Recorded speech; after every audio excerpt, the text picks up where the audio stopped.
Hey, what's up guys? In this video, I want to share two different things with you regarding laser jammers, and specifically, we're going to talk a little bit about the new transmit sensors from ALP, the benefits, and I'll talk a little bit about some testing results.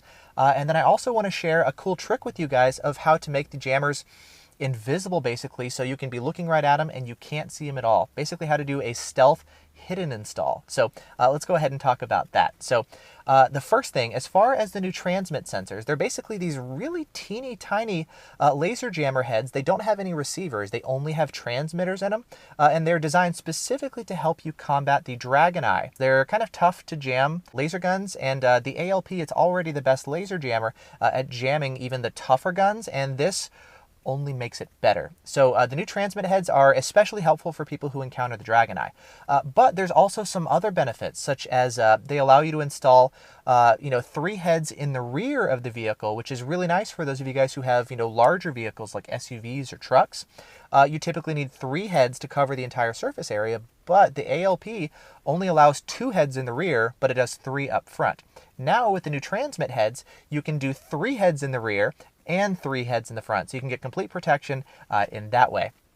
And then the third benefit is really cool. It's applicable to those of you guys who drive like BMWs, for example, and you have grills with those vertical slats.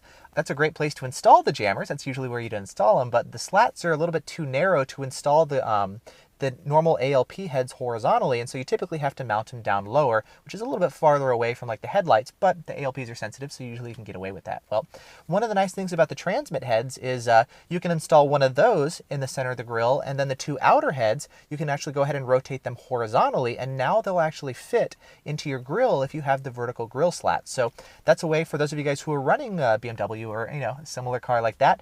You can go ahead and install your heads in your grill, and then you have the transmit head in the center of the vehicle, which is mounted horizontally like usual, and that should fit in just fine. So improvements as far as dragon eye jamming capabilities, rear protection, and the ability to install into vehicles with vertical grill slats. Now, as far as the test results, I tested with a guy with a Model S with the ALP, and it's pretty cool because a couple weeks ago I also tested with somebody who had the new Escort laser jammers, and they were also installed on a Model S.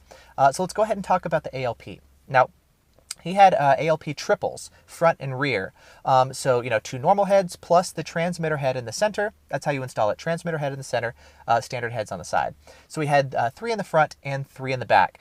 Basically, I was unable to get a reading on his car no matter what I did. Shooting, the center of the car, off to the sides, like anywhere and everywhere I would try to shoot, I could not get a reading off his car no matter how close he was or how far away he was, which was very, very impressive. So complete jam to gun and jam from gun performance, which is pretty typical with ALP to be able to achieve that. You're not always going to get it, of course, but ALP does seem to be the best.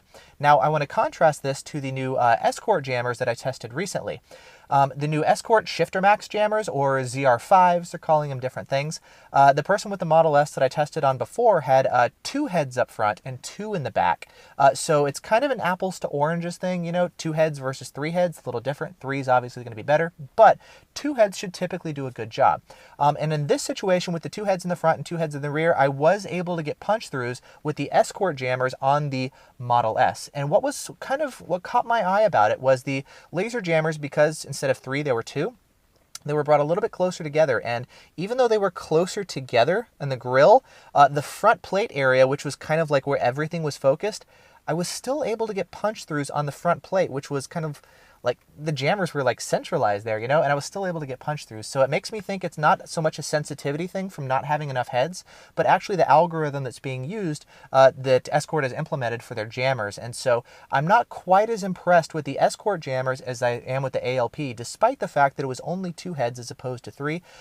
They're definitely an improvement over what Escort had before with the Laser Shifter Pros, but the ALPs do look to be more effective at just jamming guns, both the newer guns, the tougher one to jam, or even the older ones that I tested with, like the Pro Laser 3.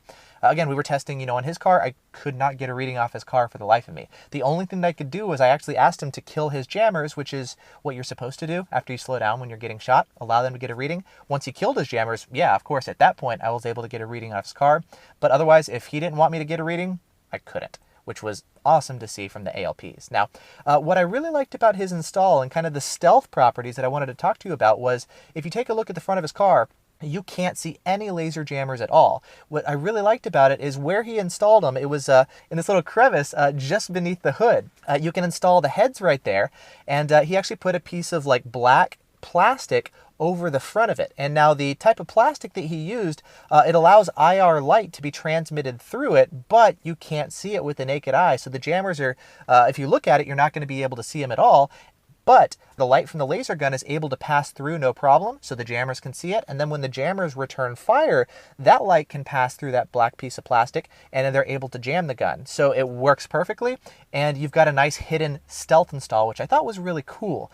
Now, one thing that was really nice is something particular with Tesla. They actually have a factory component, this black piece of plastic, and so a lot of cars actually ship from the factory with this piece of plastic. There's, some different, aesthetic changes for different years and whatnot. Sometimes they ship with it, sometimes they ship without it. I'm not totally sure if the stock one allows IR light to transmit through or not, or if it's kind of something aftermarket that you have to fabricate, but that's definitely a cool idea for those of you guys who are looking for a hidden installation. So it's something I've seen on Teslas, I've seen it on other cars with just traditional grills like Audis and whatnot, so a really cool idea. As far as the type of material, I believe Perspex is one type that you can use, or just do a little bit of research. If you guys know more information about this kind of stuff, you can post links down in the video description.